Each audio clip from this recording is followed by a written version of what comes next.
قل فغير الله تأمروني أعبد أيها الجاهلون ولقد أوحي إليك وإلى الذين من قبلك لئن أشركت ليحبطن عملك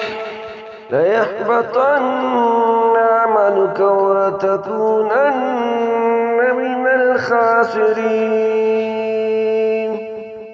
بل الله فاعبد وكن من الشاكرين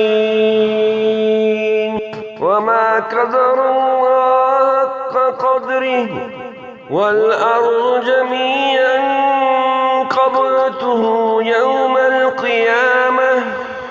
والسماوات مطويات بيمينه سبحانه وتعالى عما يشركون ونفخ في الصور فصعق من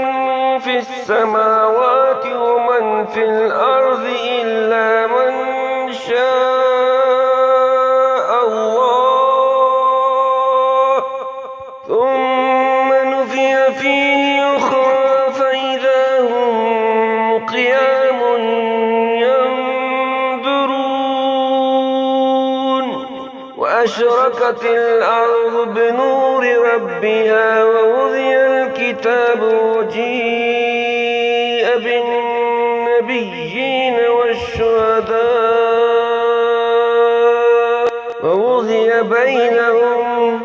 ووضع بينهم